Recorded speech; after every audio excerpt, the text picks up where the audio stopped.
नमस्कार दोस्तों, स्वागत है हमारे यूट्यूब चैनल समृद्धि में। दोस्तों, आज मैं महिलाओं के लिए ये वीडियो बनाई हूँ कि तीज का त्यौहार आने वाला है। काफ़ी लोग उत्साहित रहती हैं कि तीज के त्यौहार में हम लोग क्या करें, कैसे पूजा करें, कैसे तैयार हों या किस विधि से पूजा करें, मंदिर जाएँ या ना जाएँ। नए सिरे से जिस लड़कियों की शादी हुई है, वो सोचती हैं कि हम व्रत इसी साल से करें कि नहीं करें।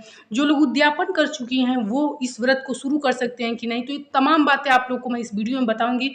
इसलिए यदि वीडियो आपके लायक हो तो ज़रूर देखिएगा, स्किप मत कीजिएगा और अच्छी लगे तो साथ-साथ एक लाइक भी ज़रूर कर दीजिएगा। देखिए दोस्तों, इस साल अधिक मास लगा था, तो मैं पहले उन लोगों को कन्फर्म कर देती हूँ जो लोग नए सिरे से व्रत उठाना चाहती हैं, उन लोग को ये व्रत करना चाहिए कि नहीं। तो इस साल अधिक मास लगा था, तो मैं आप लोगों को बताती हूँ कि अधिक मास जिस वर्ष लगता है, हर तीसरे साल अधिक मास लगता है।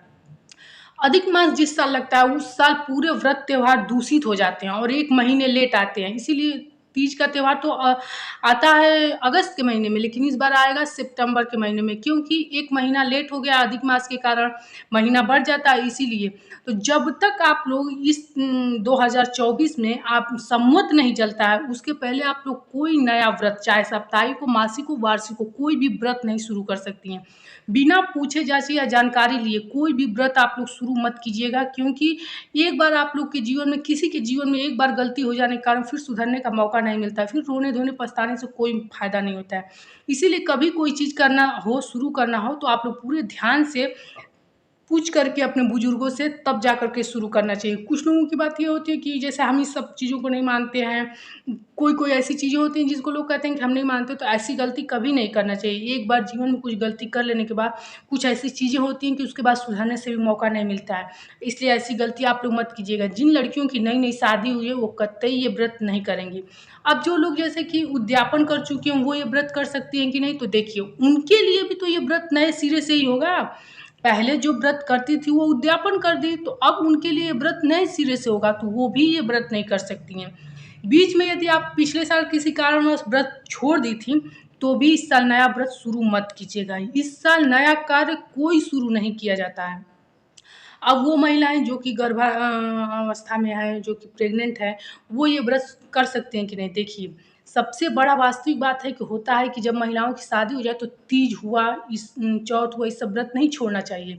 बच्चे हो जाएँ तो जिउतिया का व्रत नहीं छोड़ना चाहिए। लेकिन गर्भावस्था में चूँकि आप लोग एक जीव का पालन करती हैं अपने पेट में, इसलिए हमारे शास्त्रों में भी लिखा है कि कोई व्रत पूजा हो, आप लोग छोड़ सकती हैं। कोई इसमें त्रुटि नहीं है। यहाँ तक कि ग्रहण में भी जो महिलाएँ गर्भाधारण की रहती हैं, अगर वो स्नान करने की अवस्था में भी नहीं हो, तो उसके बाद लोग उनके ऊपर पानी-वानी छिड़क के, गंगा जल छिड़क करके वो हो जाता है, कोई त्रुटि नहीं मानी जाती है। इसलिए कभी भी आप लोग मन में ये संशय मत रखिएगा कि प्रेग्नेंट हैं तो भी ये व्रत रहें। देखिए, आप लोग रह सकती हैं, तो रह लीजिए, लेकिन मैं पूरे विश्वास के साथ कह रही हूँ कि ये सरासर गलती होगी, क्योंकि वो बच्चा बिना जल के उतने देर तक रहे, काफ़ी बच्चों पे प्रभाव पड़ता है। इसका गलती आप लोग को बाद में भुगतना पड़ेगा जब बच्चे हो जाते हैं तब। कभी-कभी लोग खाते-पीते उतने अच्छे से नहीं हैं, लेकिन जब बच्चे होते हैं तो उनमें काफ़ी कमियाँ भी होती हैं। इसलिए आप लोग ये सब गलती मत कीजिएगा। प्रेग्नेंट हैं तो व्रत मत रहिएगा, कोई इसमें गलती नहीं होगी।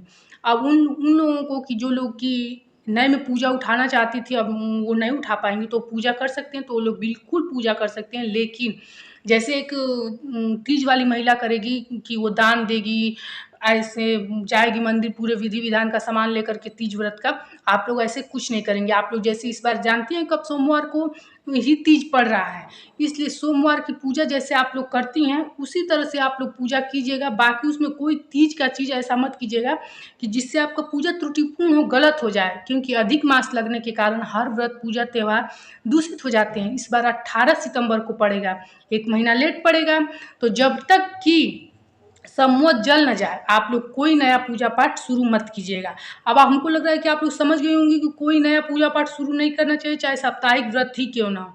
तो इस प्रकार आप लोग करेंगे। अब उन लोग को मैं बता दूँ कि जो लोग पूजा करेंगे, वो लोग किस प्रकार पूजा करेंगे। देखिए, इस व्रत में तो आप लोग को पता ही होगा कि 24 घंटा निराजल, निराहार व्रत रहा जाता है, तो आप लोग रहिएगा। लेकिन कुछ लोग ऐसी अवस्था में होते हैं, जैसे एज ज़्यादा हो जाती है, तो वो लोग को पानी की ज़रूरत होती है, तो कोई बात नहीं है, आप लोग जब चंद्रमा उग जाए, शाम को पूजा कर लें और हो सके तो चंद्र का दर्शन कर लें, तो उसके बाद आप लोग पूरे बेफ़िक्र होकर के आप लोग पानी पी सकते हैं, कोई गलती नहीं है। देखिए, मानती हूँ सुहाग का व्रत है, लेकिन बाल, वृद्ध, रोगी को हर चीज़ माफ़ है। तो जैसे हम लोग की मम्मी है, काफ़ी एज हो गई है, तो जैसे कोई बीपी का दवा खा रहा है, कोई किसी चीज़ का दवा खा रहा है, तो ऐसे में वो लोग बिना जल के नहीं रह पाते हैं, किसी को कोई परेशानी होती है, तो जल पीकर आप लोग व्रत अपना कर सकती हैं। अब ये 24 घंटा का व्रत रहता है, तो कोई लोग 12 बजे के बाद पानी पीते हैं, कोई 3 बजे के बाद पानी पीते हैं, तो आप लोग ऐसे करके आप लोग पानी भी पी सकते हैं और सुबह पूरे विधि-विधान से कुछ मीठा भोजन करके और अपने व्रत को तोड़ सकते हैं। तो देखिए, इस सब का तो मैं आप लोग को शुभ मुहूर्त बताऊँगी, पूजा का भी शुभ मुहूर्त बताऊँगी। ये बस मैं वीडियो उन लोगों के लिए बनाऊँगी जो लोग बहुत खुश भी होंगे कि हम पूजा कर सकते हैं, व्रत कर सकते हैं, तो ऐसी कोई त्रुटि मत कीजिएगा। कोई भी पूजा या नया कार्य शुरू करने से पहले अपने यहाँ का रूल जान लेना चाहिए और अपने बड़े बुजुर्गों को से पूछ लेना चाहिए कि यहाँ क्या पूजा में होता है। शिव और पार्वती जी की पूजा इस व्रत में करनी चाहिए, तो आप लोग ये मत सोचिएगा कि हम घर भी पूजा कर सकते हैं। यदि संभव हो, थोड़ा भी संभव हो, तो आप लोग जाकर उस दिन शिवलिंग पर जल ज़रूर चढ़ाइएगा, शिव पार्वती का मंदिर में पूजा ज़रूर कीजिएगा। क्योंकि तीज के दिन शिव पार्वती का पूजा करना विधि-विधान से बहुत ही शुभ फल की प्राप्ति होती है और कहा जाता है कि वहाँ आप दान की वस्तुएँ रखिए और देखिए क्या रखना चाहिए। 2 प्रकार का श्रृंगार का सामान लेकर जाना चाहिए। एक श्रृंगार का सामान जो कि आप वहाँ चढ़ाकर पार्वती माता के यहाँ छोड़ देती हैं और एक श्रृंगार का सामान ऐसा लेकर जाना चाहिए कि जो आप चढ़ा कर के ले आएँगे और खुद उसको उपयोग करेंगी।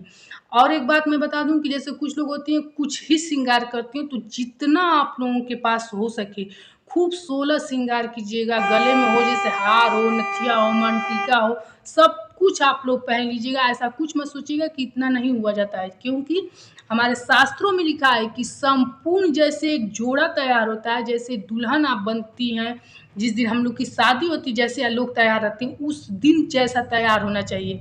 इसलिए जब आप घर में अपनी पूजा करें, तो पूरे अपने ऊपर जो चुनरी, जिस चुनरी में शादी होती है, वो चुनरी ओढ़ करके वो पूजा करें। मान लीजिए मंदिर में तो लोग चुनरी ओढ़ कर नहीं जा पाते हैं, लेकिन आप लोग जैसे पूरे श्रृंगार के साथ, जैसे जितना ज़्यादा से ज़्यादा महावर, मेहंदी सब कुछ लगा कर के, एक भी ऐसा श्रृंगार मत हो कि आप लोग छोड़ दीजिएगा। पूरे श्रृंगार के साथ आप लोग व्रत कीजिएगा। इस व्रत पूजा से जुड़ी हुई आप लोग की कोई प्रश्न हो तो ज़रूर पूछिएगा, क्योंकि और देखिए फल मीठा आप लोग लेकर जाएँगी ही, उसी मीठा में से कुछ रख कर के आप लोग उससे अपना व्रत खोल सकती हैं।